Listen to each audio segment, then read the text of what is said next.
As the sun climbed over the beleaguered fortress, a grim reality settled among its defenders. The walls, battered and scarred from days of relentless bombardment and repeated assaults, were holding, but just barely.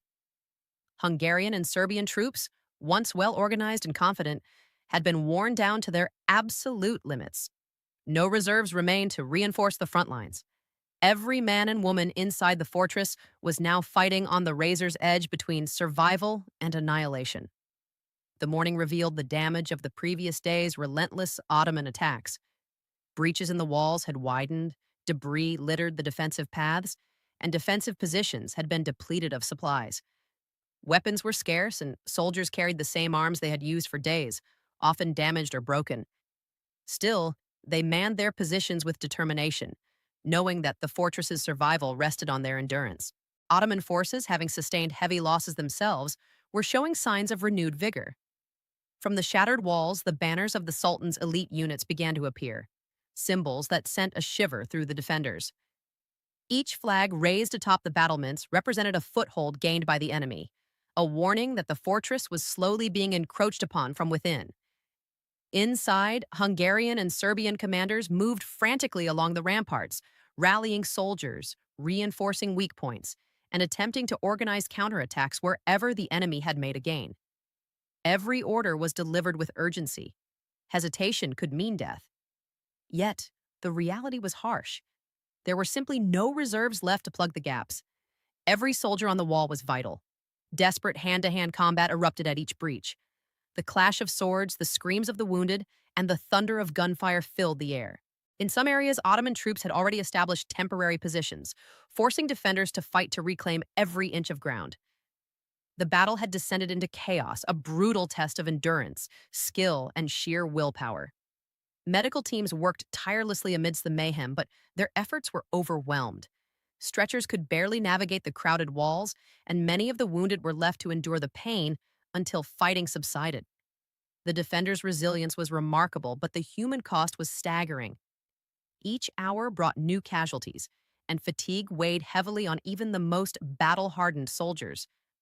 Amid the exhaustion, morale wavered. Soldiers who had once held the walls with confidence now feared the growing presence of Ottoman banners within the fortress. Rumors circulated that entire sections of the wall had fallen or were about to collapse. Yet, in the face of despair, commanders and priests worked to maintain order. Prayers and exhortations circulated among the ranks, bolstering spirits even as hope seemed increasingly fragile. Every defensive measure was stretched to its limit. Archers fired from precarious positions, while musketeers and crossbowmen concentrated fire on the enemy's footholds. Improvised barricades slowed the Janissaries' advance, but every resistance point exacted a toll on the defenders. Exhaustion, hunger, and injury were constant companions, yet the soldiers pressed on. The Ottomans capitalized on every moment of weakness. Engineers and sappers worked behind the advancing troops to fortify captured sections, creating new challenges for the defenders. Each Ottoman foothold within the fortress multiplied the pressure, forcing defenders to split their already thin forces and fight on multiple fronts simultaneously. For the commanders, the day became a test of strategy under extreme duress.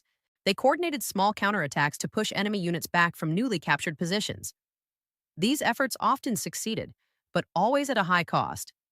Every reclaimed stretch of wall came with casualties, further reducing the defenders' ability to respond to new breaches. The psychological strain of seeing Ottoman banners rise within the fortress was immense. Soldiers were forced to confront the reality that their positions were being overtaken, that walls once thought secure were now in enemy hands. The sight of the Sultan's insignia, flapping defiantly in the wind, served as a stark reminder that the siege was nearing its most critical phase. As the day wore on, the defenders' energy waned. Yet, even at their breaking point, acts of heroism emerged. Small teams of men and women made daring efforts to repel the intruders, reclaim sections of wall, and protect civilians trapped inside. These moments of courage inspired those nearby, providing brief sparks of hope amid the ongoing crisis. By evening, the fortress bore the full scars of a day spent on the brink. Rubble, blood, and smoke coated every surface. The Ottoman forces had secured several strategic points, their banners now visible in multiple locations.